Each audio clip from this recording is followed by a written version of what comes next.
प्रिय बंधू आणि भगिनींनो, आपला तारणारा प्रभू येशू ख्रिस्त याच्या नावात आपल्या सर्वांचे उपासना कार्यक्रमात हार्दिक स्वागत. प्रियांनो, आजच्या अध्ययनात आपण सुरुवातीला येशू ख्रिस्ताचे स्वर्गारोहण आणि नंतर 12व्या प्रेषिताची निवड या दोन प्रमुख गोष्टींचा अभ्यास करणार आहोत. माझी खात्री आहे आपण सर्वजण या अध्ययनासाठी तयार असाल. तर मग चला प्रियांनो, आपण आपल्या अध्ययनाची सुरुवात करूया. श्रोत्यांनो, आम्ही प्रेषितांची कृत्ये ह्या पुस्तकाची सुरुवात केलेली आहे. मागच्या कार्यक्रमात ह्या पुस्तकाचा परिचय, लेखकाचा परिचय आम्ही करून घेतला आणि पहिल्या अध्यायाच्या पहिल्या 3 वचनांवर आम्ही विचार केला. आज 4थ्या वचनापासून पुढची वचने आम्ही अभ्यासणार आहोत. मी आपणाला सांगितलं होतं श्रोत्यांनो की प्रेषितांची कृत्ये ह्या पुस्तकात पुनरुत्थानावर अधिक भर देण्यात आलेला आहे आणि प्रत्येक विश्वासणाऱ्याच्या जीवनात पुनरुत्थानाचं महत्त्व किती आहे हे सुद्धा मी स्पष्ट करण्याचा प्रयत्न केला. 4थं वचन वाचूया. प्रेषितांची कृत्ये 1 अध्याय आणि 4थं वचन. तो व ते एकत्र जमले असताना त्यांनी त्यांना आज्ञा केली की येरुशलेम सोडून जाऊ नका, तर पित्याने देऊ केलेल्या ज्या देणगीविषयी तुम्ही माझ्याकडून ऐकले आहे तिची वाट पहा. आता ह्या ठिकाणी त्या वाक्याचा शेवट होत आहे जे वाक्य पहिल्या वचनात सुरू झाले आहे. पहिली 4 वचने एकच वाक्य आहे. जोपर्यंत ही घटना घडत नाही तोपर्यंत त्यांनी वाट पाहावी अशी त्यांना आज्ञा देण्यात आली. 5वं वचन सांगतं, कारण योहानाने पाण्याने बाप्तिस्मा केला खरा, पण तुमचा बाप्तिस्मा थोड्या दिवसांनी पवित्र आत्म्याने होईल. पुनरुत्थित ख्रिस्ताने दर्शन देऊन त्यांना ह्या आज्ञा दिल्यात. हा पवित्र आत्म्याचा बाप्तिस्मा पित्याने दिलेले अभिवचन आहे व ख्रिस्ताने पूर्वी त्यांना ह्याविषयी सांगितले होते. ह्या ठिकाणी श्रोत्यांनो, हा पाण्याचा बाप्तिस्मा जो एक धार्मिक विधी आहे तो धार्मिक विधी नाही, हे फार महत्त्वाचे आहे. एक पवित्र आत्म्याचा बाप्तिस्मा आहे. 2ऱ्या अध्यायात आम्ही पाहू की जेव्हा पेंटिकॉस्टच्या दिवशी पवित्र आत्म्याचे आगमन झाले तेव्हा हे लोक पवित्र आत्म्याने भरले. सेवेसाठी पवित्र आत्म्याने भरले जाणे फार आवश्यक होते. पवित्र आत्म्याने भरणे दर्शविते की पवित्र आत्म्याची जी दुसरी कार्य आहेत ती त्या व्यक्तीद्वारे व्हावीत. 6वं वचन पहा काय सांगतं. प्रेषितांची कृत्ये 1 अध्याय आणि 6वं वचन. मग ते एकत्र असताना त्यांनी त्याला विचारले, प्रभूजी, ह्याच काळात आपण इस्रायलाचे राज्य पुन्हा स्थापित करणार काय? शिष्यांनी हा प्रश्न विचारला म्हणून अनेक अभ्यासक त्यांच्यावर टीका करतात. त्यांना वाटतं की शिष्यांनी चूक केली. परंतु श्रोत्यांनो, माझा विश्वास आहे की जे उत्तर प्रभूने त्यांना दिले त्यावरून शिष्यांनी चूक केली नव्हती. त्यांचा प्रश्न समर्पक आणि स्वाभाविक होता. त्याने त्यांना दाटले नाही. त्याने त्या प्रश्नाला मूर्खपणाचा प्रश्न म्हटले नाही. लक्षात घ्या की प्रेषित जुन्या करारात वाढलेले होते. त्यांना तेच शिक्षण प्राप्त झाले होते. त्यांनी मसीहाच्या येण्याची प्रतीक्षा केली. त्यांना समजले की मसीहा आहे जो ह्या पृथ्वीवर राज्य स्थापित करणार आणि ही त्यांची एक आशा होती. आता सुद्धा ह्या पृथ्वीची ही आशा आहे. ह्या पृथ्वी संबंधाने देवाचे कार्य अद्याप संपलेले नाही. त्याचा ह्या पृथ्वीसाठी अनंत काळचा उद्देश आणि योजना आहे. ते देवाच्या राज्याविषयी बोललेत, ज्यात दाविदाच्या घराण्याची पुनःस्थापना सम्मिलित आहे. पुनरुत्थानानंतर ह्याच गोष्टींविषयी तो बोलला. 3ऱ्या वचनात आम्ही पाहतो की तो देवाच्या राज्यासंबंधीच्या गोष्टींविषयी बोलला. 7वं वचन वाचूया. तो त्यांना म्हणाला, जे काळ व समय पित्याने स्वतःच्या अधिकारात ठेवले आहेत ते जाणणे तुम्हाकडे नाही. त्याने त्यांना स्पष्ट केले की राज्य ह्यावेळी स्थापित होणार नाही, तर तो त्याच्या नावाने लोकांना बाहेर काढेल, म्हणजेच मंडळीला. प्रेषितांची कृत्ये 15व्या अध्यायात जेव्हा प्रेषित येरुशलेममध्ये पहिल्या सभेसाठी एकत्रित आलेत तेव्हा याकोबाने ह्याच वास्तविकतेकडे निर्देश केला. वाचूया श्रोत्यांनो, प्रेषितांची कृत्ये 15वा अध्याय 14 ते 18 वचने. प्रेषितांची कृत्ये 15वा अध्याय 14 पासून 18 वचने. परराष्ट्रीयातून आपल्या नावाकरिता काही लोक काढून घ्यावे म्हणून देवाने त्यांची भेट कशी घेतली हे शिमोनाने सांगितले आहे आणि ह्याच्याशी संदेष्टांच्या उक्तीचाही मेळ बसतो. असा शास्त्रलेख आहे की ह्यानंतर मी परत येईन व दाविदाचा पडलेला डेरा पुन्हा उभारीन आणि त्याची भगदाडे बुजवून तो पुन्हा नीट करेन, ह्यासाठी की शेष राहिलेल्या माणसांनी व ज्या राष्ट्रांना माझे नाव देण्यात आले आहे त्या सर्वांनी प्रभूचा शोध करावा. हे जे त्याला युगादीपासून माहीत आहे ते करणारा प्रभू असे म्हणतो. श्रोत्यानो, आज हेच परमेश्वर करीत आहे. अन्य जातीच्या लोकांना तो स्वतःच्या नामास्तव ह्या जगातून बाहेर बोलावित आहे. अर्थात जे ख्रिस्तावर विश्वास ठेवतील त्यांना. पवित्र आत्मा मंडळी जी विश्वासणाऱ्यांचा देह आहे त्यात त्यांना बप्तिस्मा देत आहे. म्हणून जेव्हा प्रेषितांनी येशूला विचारले की काय तो ह्यावेळी राज्य प्रस्थापित करणार, त्याचे उत्तर होते की ह्या विषयावर चर्चा करण्याची ही वेळ नाही. अनेक लोक आहेत जे मला म्हणतात की काय तुम्हाला वाटतं की प्रभू लवकर येईल?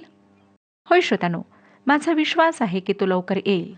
तरी सुद्धा आपणाला तसे सांगण्याचा माझ्याजवळ काहीच अधिकार नाही, कारण मला ह्याविषयी माहीत नाही. आमच्या प्रभूने म्हटले की ती वेळ व ऋतू जाणून घेण्याची तुम्हाला गरज नाही. हा आमच्यासाठी एक महत्त्वाचा भाग नाही. मी भविष्यद्वाण्यांवर विश्वास ठेवते, तरी सुद्धा एखादी व्यक्ती त्यावर अधिक भर देऊ शकते. विश्वासात वाढण्यासाठी, बळकट होण्यासाठी आम्हाला भविष्याच्या अभ्यासापेक्षा अधिक काही आवश्यक आहे. मग आज आमचे काय काम आहे? लक्षात घ्या, प्रभूने त्यांना धमकावले नाही. त्याऐवजी त्याने दाखविले की त्याच्या मनात दुसरे काही आहे. आमच्यासाठी करण्यासारखे दुसरे काही आहे. वेळ किंवा ऋतू जाणून घेणे आमच्यासाठी आवश्यक नाही. देवाने ते स्वतःच्या अधिकारात ठेवले आहे, परंतु आमच्यासाठी ही आज्ञा आहे. 1 अध्याय आणि 8वं वचन सांगतं, परंतु पवित्र आत्मा तुम्हावर येईल तेव्हा तुम्हाला सामर्थ्य प्राप्त होईल आणि यरुशलेमेत, सर्व यहुदियात, शोम्रोनात व पृथ्वीच्या शेवटापर्यंत तुम्ही माझे साक्षी व्हाल. श्रोत्यानो, आज सुद्धा ही आज्ञा आम्हा सर्वांना लागू पडते. ती संपूर्ण मंडळी किंवा एका समूहाला नाही, तर व्यक्तिगत प्रत्येक विश्वासणाऱ्याला दिलेली आज्ञा आहे. ही खाजगी एक व्यक्तिगत आज्ञा आहे. ह्या लोकांना पवित्र आत्मा येऊन मंडळी स्थापित करण्याआधी देण्यात आली होती. तुम्हाला व मला देण्यात आलेली ही स्पष्ट आणि सरळ आज्ञा होय. जगाला सुवार्ता सांगण्याचे कार्य तुमचे आणि माझे आहे. मंडळी सुवार्तिकांना पाठविल असे म्हणून स्वस्थ बसणे आमच्याकरिता योग्य नाही. प्रश्न हा आहे श्रोत्यांनो, की काय आपण देवाचे वचन, त्याचे शुभवर्तमान, त्याची सुवार्ता गाजवित आहात? देवाच्या वचनाची साक्ष देण्यास आपण पृथ्वीच्या शेवटापर्यंत गेला आहात काय? काय आपण व्यक्तिगतपणे ह्यामध्ये भाग घेत आहात? आज अनेक लोक वेळ व ऋतू ह्याविषयी चर्चा करणे पसंत करतात. घंटोघंटे ते ह्याविषयी बोलणे पसंत करतात, परंतु शुभवर्तमान सांगू इच्छित नाहीत. ही त्याची आज्ञा फक्त प्रेषितांसाठी नाही श्रोत्यानो, परंतु तुमच्या आणि माझ्यासाठी सुद्धा आहे. सुवार्ता सांगण्यासाठी आम्हाला सामर्थ्य हवे. हे त्याचे आश्वासन होते की तुम्हाला सामर्थ्य प्राप्त होईल. आम्हाला त्याचे मार्गदर्शन हवे. आज जरी वचन सांगणे आमचे कार्य आहे, तरी त्यासाठी आमच्याजवळ सामर्थ्य नाही, मंडळीत सामर्थ्य नाही, परंतु पवित्र आत्म्यात सामर्थ्य आहे. पवित्र आत्मा कार्य करतो. प्रश्न हा आहे की काय आम्ही त्याला कार्य करण्याची स्वतंत्रता देतो? पवित्र आत्मा तुम्हावर येईल तेव्हा तुम्हाला सामर्थ्य प्राप्त होईल असे त्याने म्हटले. आणि तो म्हणतो की तुम्ही माझे साक्षी व्हाल. आमची साक्ष ख्रिस्त असायला हवा. तो आमचा केंद्रबिंदू असायला हवा. यरुशलेमेत म्हणजे जेथे आम्ही राहतो त्या ठिकाणी आम्ही त्याचे साक्षीदार व्हायचे आहे. नंतर तो म्हणतो सर्व यहुदियात म्हणजेच आमच्या समाजात, शोम्रोनात अर्थात अन्य लोकांमध्ये आम्हाला त्याचे प्रतिनिधित्व करायचे आहे. जरी आमचे त्यांच्यासोबत पटत नाही, जमत नाही, तरी त्यांना सुद्धा वचन सांगायचे आहे. हे शुभवर्तमान लोकांपर्यंत पोहोचायलाच हवे. त्याने म्हटले, जो मजवर प्रीती करतो त्याने माझ्या आज्ञा पाळाव्या. श्रोत्यानो, ही आज्ञा त्याने वैयक्तिक दृष्ट्या दिली आहे. आम्ही ह्यात हायगय करू शकत नाही. ह्यामध्ये आपण किती सम्मिलित आहात? ख्रिस्तासाठी आपली आज काय साक्ष आहे? आता पुढे स्वर्गारोहण आणि येशूचे पुन्हा येण्याचे आश्वासन आम्हाला पाहायला मिळते. 9व्या वचनात तो म्हणतो, 1 अध्याय 9वं वचन, असे सांगितल्यावर त्यांच्या डोळ्यात देखत तो वर घेतला गेला आणि मेघाने त्याला त्यांच्या दृष्टी आड केले. येशूच्या सेवा कार्यात त्याचे स्वर्गारोहण हे अत्यंत महत्त्वाचे आणि अर्थपूर्ण आहे. ह्या आकाश युगात हे सत्य एवढे उंच आहे की डोळ्याने दिसत नाही. आम्ही ह्या युगात आकाशातील प्रवासाच्या गप्पा मारित आहोत. आकाशातील प्रवास हा नवा नाही श्रोत्यानो. येशू वर घेतला, त्याला वर जाण्यासाठी कुठल्याही वाहनाची किंवा यंत्राची गरज पडली नाही. त्याच्या स्वागतासाठी ढगांचा समुदाय सज्ज होता. हे ढग कोणते होते? ओलावा असलेले होते काय? नाही श्रोत्यानो, ते मंडपातील वैभवाने पूर्ण भरलेले, शकेना गौरव असलेले तेजस्वी ढग होते. ज्या महान याजकीय प्रार्थनेमध्ये त्याने प्रार्थना केली, योहान शुभवर्तमान 17 अध्याय 5 वचनात, की हे बापा, जग होण्यापूर्वीचे माझे गौरव तुझ्याजवळ होते, त्याच्या योगे तू आपणाजवळ माझे गौरव कर. जेव्हा ह्या भूतलावर तो जन्मला त्यावेळेस त्याला बाळंताने गुंडाळलेले होते. जेव्हा त्याने हे जग सोडले त्यावेळेस तो ढगांनी गुंडाळला गेला. पित्याच्या उजव्या बाजूला बसण्यासाठी ह्या पद्धतीने तो स्वर्गात गेला. श्रोत्यानो, शिष्य हे सर्व काही पाहत होते. तेव्हा 2 देवदूत दिसले. ते मानवी रूपात होते आणि त्यांच्याजवळ महत्वाचा संदेश होता. 10 आणि 11 वचने पहा काय सांगतात. तो जात असता ते आकाशाकडे निरखून पाहत होते. तेव्हा पहा, शुभ्र वस्त्रे परिधान केलेले 2 पुरुष त्यांच्याजवळ उभे राहिले. ते म्हणाले, अहो गलीलकरांनो, तुम्ही आकाशाकडे का पाहत उभे राहिला? हा जो येशू तुम्हापासून वर आकाशात घेतला आहे, तोच तुम्ही त्याला जसे आकाशात जाताना पाहिले तसाच येईल. श्रोत्यानो, स्वर्गात गेलेला ख्रिस्त हा वैभवाने स्वर्गात प्रवेशला. हाच ख्रिस्त पुन्हा गौरवाने येताना ह्याच ठिकाणी दिसणार आहे. जकर्या 14 अध्याय 4 वचनात म्हणतो, त्या दिवशी यरुशलेमेसमोर पूर्वेस असलेल्या जैतून झाडाच्या डोंगराला त्याचे पाय लागतील. तेव्हा जैतून झाडाचा डोंगर पूर्व पश्चिम दुभागून मध्ये एक मोठे खोरे उत्पन्न होईल. अर्धा डोंगर उत्तरेकडे आणि अर्धा डोंगर दक्षिणेकडे सरेल. ज्या जागेवरून त्याचे प्रयाण झाले तेथेच त्याचे आगमन होणार आहे. 12वं वचन पुढे सांगतं, मग यरुशलेमेजवळ म्हणजे शब्बात दिवसाच्या मजलेवर असलेल्या जैतुनाचा डोंगर म्हटलेल्या डोंगरावरून ते यरुशलेमेस परत आले. शब्बात दिवसाची वाट म्हणजे 1 मैलापेक्षा थोडी कमी असे, की ज्यामुळे लोकांना तेवढे श्रम पडत नसत आणि राहत्या जागी ते स्वस्थ असत. म्हणूनच सर्व वस्ती देवळाच्या अगदी जवळ असे. म्हणजे यरुशलेमेत उपासना करावयास सोयीस्कर होते. सणाच्या वेळी हजारो लोकांनी जैतुनाचा डोंगर रहिवाशासह भरपूर भरलेला असे, कारण मंदिर शब्बाताच्या वाटेवर होते. म्हणून ह्याच परिसरात राहणे लोक पसंत करीत असत. 13 आणि 14 वचने सांगतात, आणि आल्यावर ते माळीवरच्या एका खोलीत गेले. तेथे पेत्र, योहान, याकोब, अंद्रिया, फिलिप, थोमा, बर्थलमै, मत्ते, अल्फेचा मुलगा याकोब, शिमोन जिलोत व याकोबाचा मुलगा यहुदा हे राहत होते. हे सर्वजण आणि त्यांच्यासह कित्येक स्त्रिया येशूची आई मरिया व त्याचे भाऊ एकचित्ताने प्रार्थना करण्यात तत्पर असत. श्रोत्यानो, मला आनंद वाटतो की येशूची आई मरिया तेथे होती. तिच्याबद्दलची भूमिका आता कळली होती, स्वच्छ होती. येशू देवपुत्र होता. कुमारीच्या पोटी जन्म झाला. जे तिने सांगितले होते त्याचे स्पष्टीकरण झाले होते. शिष्यांची व इतर विश्वासणाऱ्यांची भूमिका ऐक्य, प्रार्थना व वाट पाहणे हीच होती. ह्याची पुनरावृत्ती करणे योग्य नाही. हे वेळेचे बंधन होते, वेळेची मुदत होती. स्वर्गारोहणापासून तर पवित्र आत्मा येईपर्यंत तुम्ही व मी ह्या समयात नाही. ह्या समयाची पुनरावृत्ती होऊ शकत नाही. आम्हाला पवित्र आत्म्याची वाट पाहत राहायचे नाही.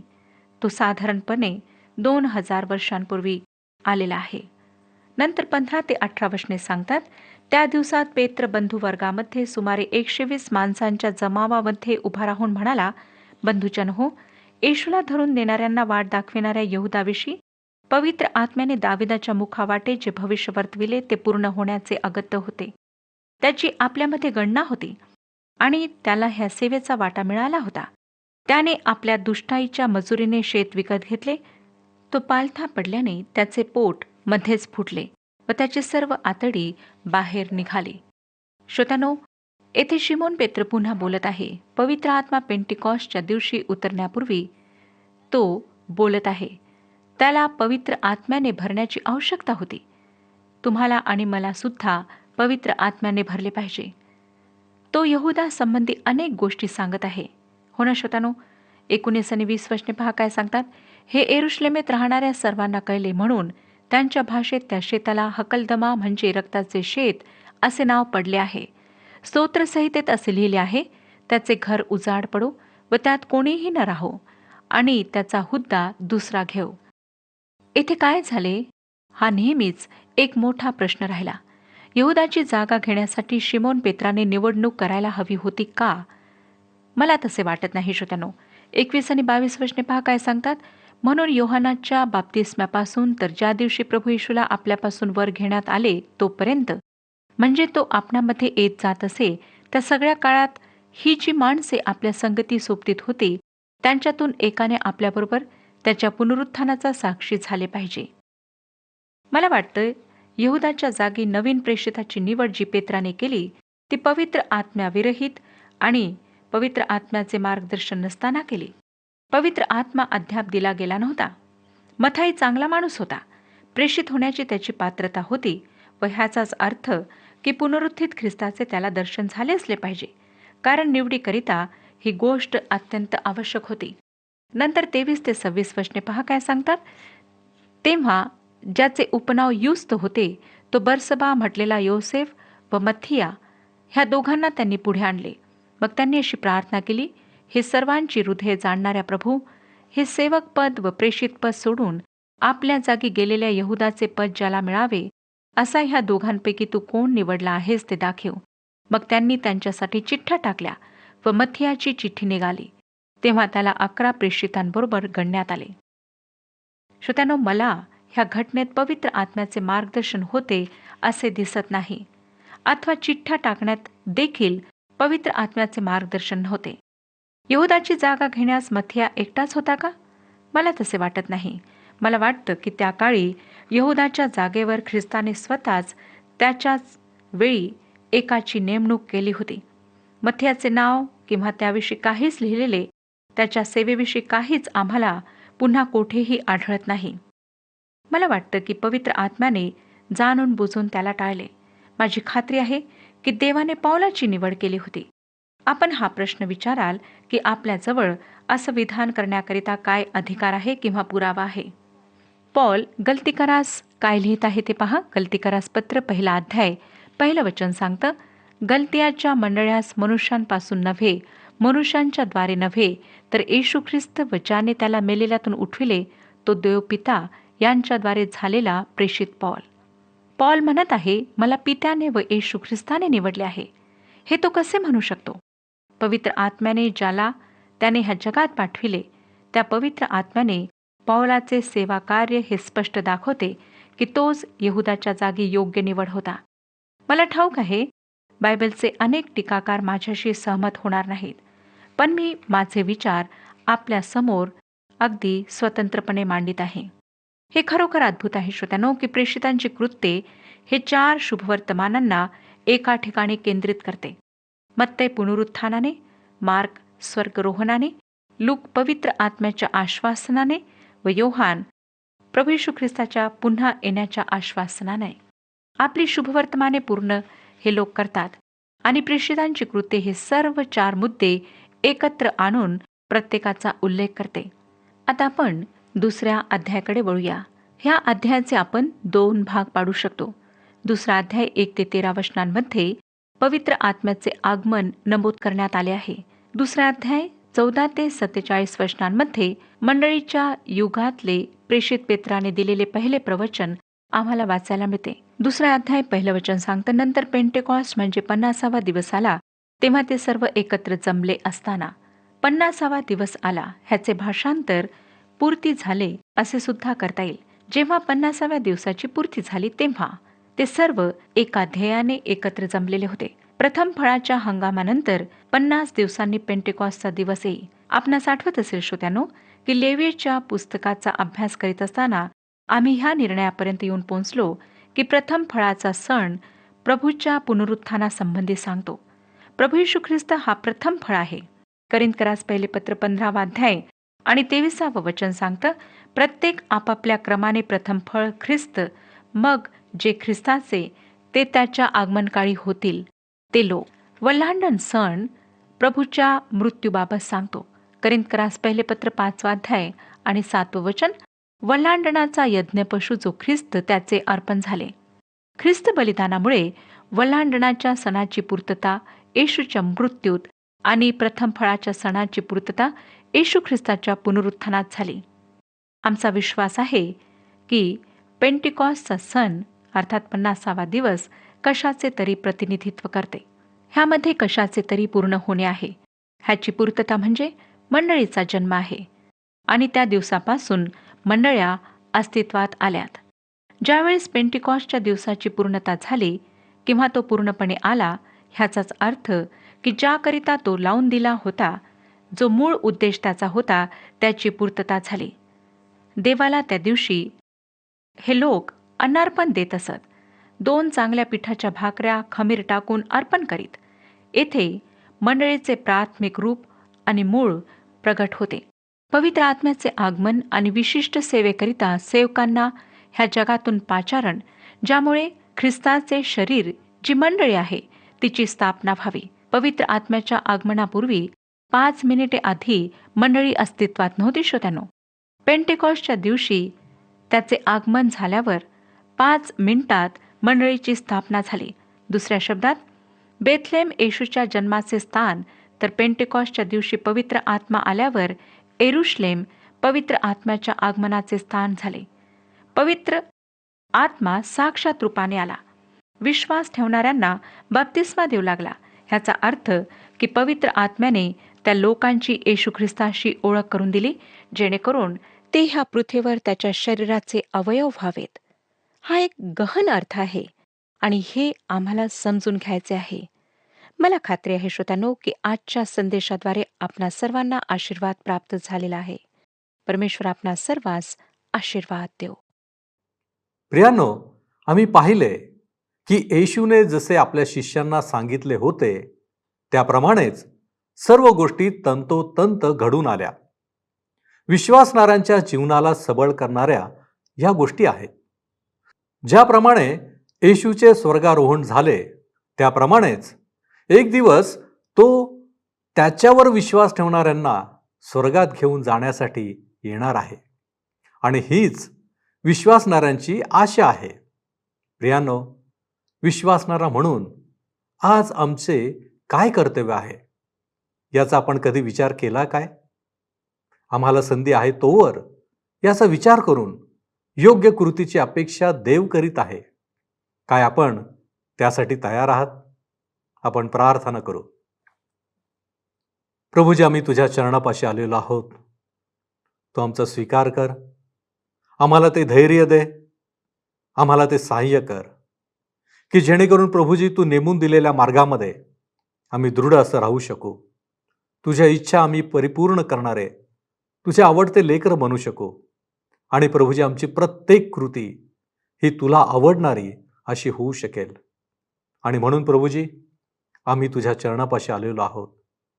तो आमचा स्वीकार कर, आम्हाला आशीर्वादित कर. तारणारा प्रभू येशू ख्रिस्त याच्या गोड आणि गौरवी नावात ही प्रार्थना केली म्हणून तू ऐक. आमेन. आत्म्याच्या सामर्थ्याने जगा आणि आत्म्याच्या प्रेरणेने चाला. प्रभू आपणास सहाय्य करो.